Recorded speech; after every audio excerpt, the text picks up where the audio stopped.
Hello students, welcome to Srimati Shantaben Haribai Gajara English Medium Schools video lecture classes।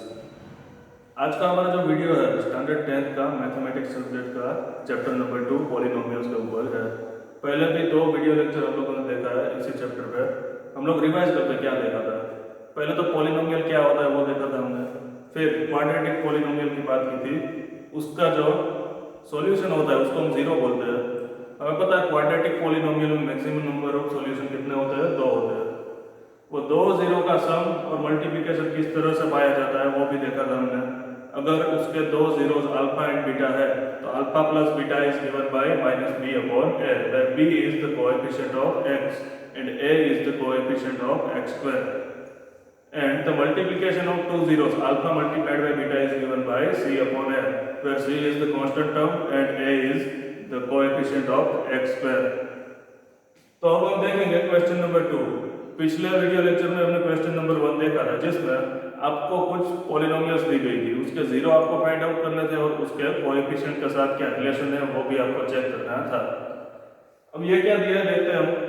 यहाँ पे आपको पता है कि find the quadratic polynomial each with the given numbers as the sum and product of zeros respectively. मतलब यहाँ पे आपको 2 नंबर दिए हैं सभी सम में।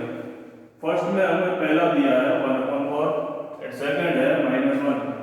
तो ये जो 1/4 है ना, किसी पॉलिनोमियल के 2 जीरो का सम है और -1 है वो 2 जीरो के मल्टीप्लिकेशन को -1 से दिया गया है। तो हमें इसके ऊपर से पॉलिनोमियल फाइंड आउट करनी है।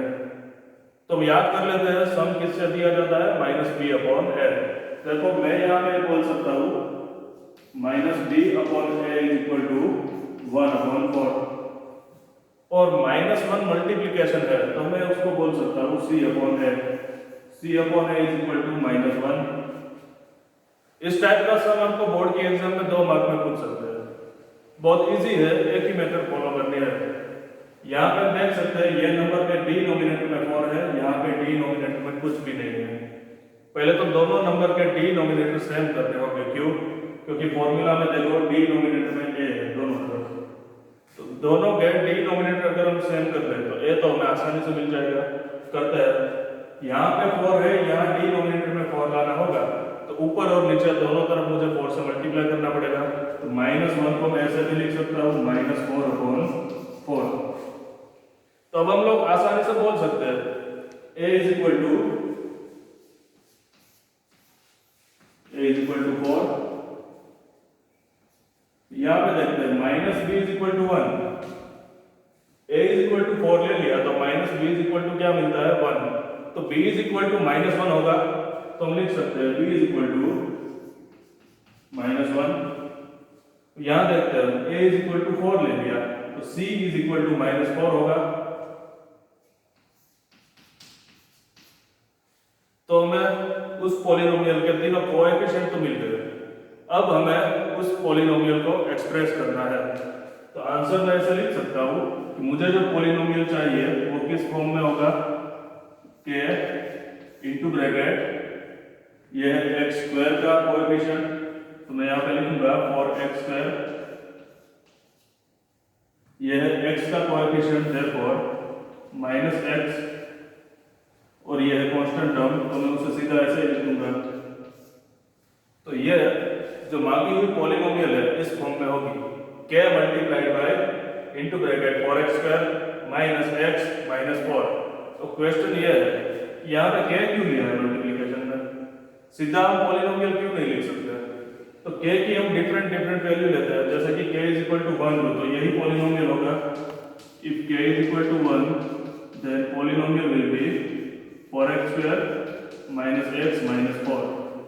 अगर k की वैल्यू में 2 लो, k is equal to 2, then the polynomial will become 2 multiplied by 4 8x square, 2 multiplied by 1 -2x and 2 multiplied by 4 -8।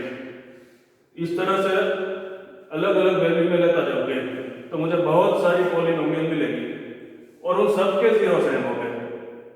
इस पॉलिनोमियल के जो जीरो हो गए वही इन सब के जीरो हो गए। अगर जीरो सेम हो गए तो उसका सम भी सेम होगा और मल्टीप्लिकेशन भी सेम होगा। तो इतनी सारी पॉलिनोमियल में से कौन सी पॉलिनोमियल मांगी है हम एग्जैक्टली नहीं बोल सकते, इसलिए हमें इस फॉर्म में लिखना पड़ेगा, जहाँ पे के क्या है, पास में एक कंडीशन भी लिखनी पड़ेगी, के बिलोंग्स टू आर, यानी कि के कोई भी रियल नंबर है, के की जगह पे कोई भी रियल नंबर ले ले तो जितनी भी पॉलिनोमियल बनेगी सब आ सकती है इसमें। तो ये हुआ फर्स्ट सम। सेकंड देखते हैं, सेकंड में सम क्या दिया है हमें, अंडर रूट 2, तो सीधा मैं लिख सकता हूं minus B upon A is equal to under root 2 and c upon A is equal to 1/3। जैसा मैंने पहले बोला था, डिनोमिनेटर दोनों का सेम करना होगा। यहाँ पे डिनोमिनेटर में कुछ भी नहीं है तो 1 ले सकते हैं, और यहाँ पे 3 है तो 1 को भी मुझे 3 बनाना होगा, तो 3 से मल्टीप्लाई करूँ तो न्यूमरेटर को भी 3 से मल्टीप्लाई करेंगे, therefore minus B upon a will be 3 under root 2 upon 3 and c upon a is equal to 1/3। अब देख सकते हैं दोनों के डिनोमिनेटर सेम है, तो हम सीधा लिख सकते हैं a is equal to 3 minus b is equal to 3 under root 2, therefore b is equal to minus 3 under root 2 and c is equal to 1। तीनों कोएफिशिएंट मिल गए तो पॉलिनोमियल किस फॉर्म में मिलेगी, सेम इसी तरह से हमें कैसे मल्टीप्लाई करना होगा, और हम आंसर ऐसे लिख सकते हैं k into bracket 3x² minus 3 under root 2 x plus 1। तो जो पॉलिनोमियल हमें फाइंड आउट करनी थी ये इस फॉर्म में हमें मिलेगी। तो यहाँ पे दो सम खत्म हुए, आगे देखते हैं। यहाँ पे दोनों जीरो का सम है 0, यानी कि दोनों की साइन चेंज होगी, वैल्यू तो सेम ही होगी, यानी कि minus B upon A is equal to 0, और यहाँ पे क्या है, C upon A is equal to under root 5।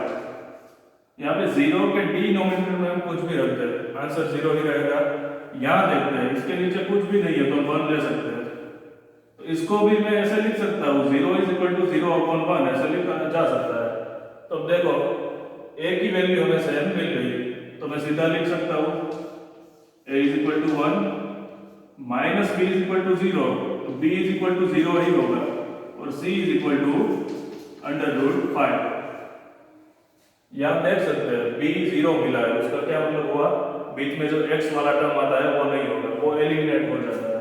Therefore जो पॉलिनोमियल होगी वो कुछ इस तरह से मिलेगी हमें कि इनटू ब्रैकेट ये x² का कोएफिशिएंट, देयरफॉर x² b का कोएफिशिएंट कुछ भी है ही नहीं, x का कोएफिशिएंट भी होता है वो है ही नहीं, तो x वाला टर्म ही नहीं मिलेगा हमें। कांस्टेंट टर्म क्या है, प्लस अंडर रूट 5। तो यहाँ पे हमने देखा था दो पॉलिनोमियल इस तरह से मिली थी जिसमें 3 टर्म थे, तो यहाँ पे 3 टर्म नहीं मिलते, 2 ही टर्म मिलते, तो क्या ये क्वाड्रेटिक पॉलिनोमियल कहलाएगी? हाँ कहलाएगी।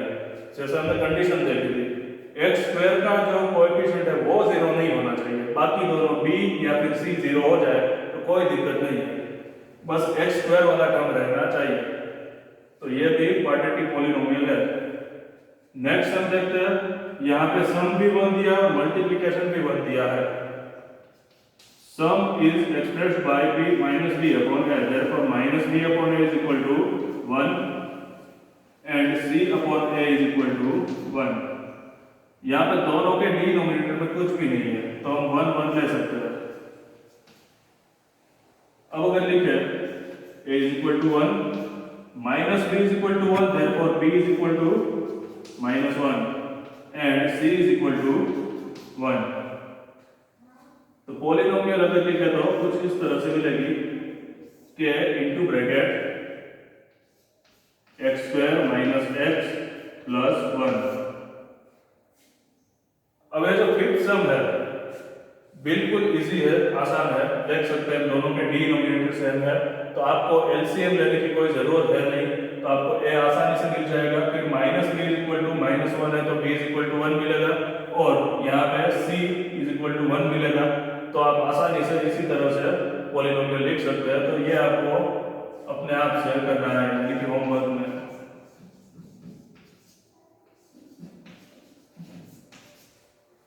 लास्ट सम देखते हैं, इसमें आपको सम दिया है दोनों जीरो का, minus B upon A is equal to 4 and multiplication है C upon A is equal to 1। दोनों के डिनोमिनेटर में कुछ नहीं है तो 1 ले सकते हैं। अब डिनोमिनेटर सेम हो गया तो हम लिख सकते हैं कि a is equal to 1 minus b is equal to 4, therefore b is equal to minus 4 and c is equal to 1। तो पॉलिनोमियल क्या बनेगी,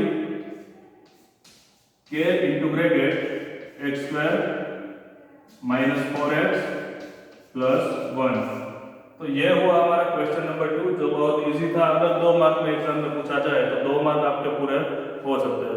नेक्स्ट वीडियो लेक्चर में क्या देखेंगे, 9th में हमने देखा था पॉलिनोमियल को दूसरी पॉलिनोमियल से डिवाइड करना, तो उसके लिए हम देखेंगे डिवीजन एल्गोरिथम ऑफ पॉलिनोमियल, वो नेक्स्ट लेक्चर में देखेंगे। Thank you.